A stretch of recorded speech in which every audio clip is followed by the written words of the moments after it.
ҳамасола барои дарёфти чеҳраҳои нав ва инкишоф додани истеъдоди ҷавонону наврасон дар мамлакат озмуну чорабиниҳои гуногун гузаронида мешаванд, ки олимпиадаҳои фаннӣ барои хонандагони муассисаҳои таълимӣ аз ҷумлаи онҳост. даври ҷумҳуриявии олимпиадаҳои фаннӣ барои хонандагони синфҳои 9 ва 10 муассисаҳои таҳсилоти умумии мамлакат дар муассисаи давлатии таълимии Мактаби Президентӣ барои хонандагони болоқат дар шаҳри Ҳисор оғоз гардид. дар маросими ифтитоҳӣ намояндагони Вазорати Маориф ва Илм, Маркази ҷумҳуриявии дарёфт ва рушди истеъдодҳо, омӯзгорон ва волидайни хонандагон иштирок намуданд. баромадкунандагон иброз доштанд, ки дар олимпиадаи мазкур хонандагон аз тамоми шаҳру ноҳияҳои кишвар ҷамъ омада байни ҳам донишозмоии дӯстона анҷом медиҳанд. натиҷаи ин сабқат нишон хоҳад дод, ки хонандагон то чӣ андоза омода шуда барномаҳои таълимиро аз худ намудаанд. ҷараёни баргузории олимпиадаҳои фаннӣ аз ҷониби кормандони Маркази ҷумҳуриявии дарёфт ва рушди истеъдодҳо пурра зери назорат гирифта шуда, ҷиҳати шаффофу озод гузаронидани он тамоми шароитҳои лозима фароҳам оварда шудааст.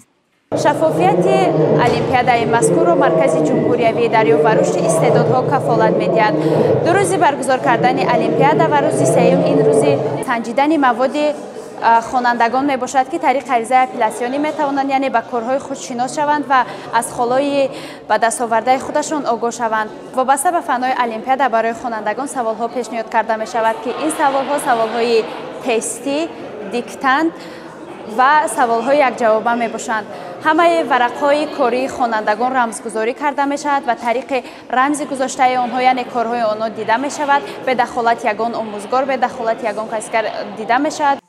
имрӯзҳо таваҷҷӯҳи наврасон ба омӯзиши фанҳои таълимӣ рушди рӯзафзун дорад, зеро нисбати солҳои қаблӣ шумораи иштирокчиён дар олимпиадаҳои фаннӣ бештар гардида истодаанд. дар натиҷаи баргузории чунин олимпиадаҳо хонандагони болоиқату соҳибистеъдоде дарёфт мешаванд, ки барои дар оянда мутахассисони варзидаи соҳаҳои иқтисодиву иҷтимоии кишвар гардидани онҳо заминаи мусоид фароҳам меорад. соли чорум аст, ки иштирокчии даври ҷумҳуриявии олимпиадаи фаннӣ аз фани забон ва адабиёти тоҷик мебошам. мо наврасони давраи соли истиқлолӣ ватан хушбахт аз онем, ки бо ташаббуси хиратмандонаи асосгузори сулҳу ваҳдати миллӣ, пешвои муаззами миллат, президенти ҷумҳурии Тоҷикистон муҳтарам Эмомалӣ Раҳмон дар кишвари соҳибистиқлоламон барои хонандагон шароитҳо фароҳам оварда шудаанд, то дар озмуну олимпиадаҳои гуногун иштирок намуда сатҳу савияи дониши хешро сайқал диҳанд.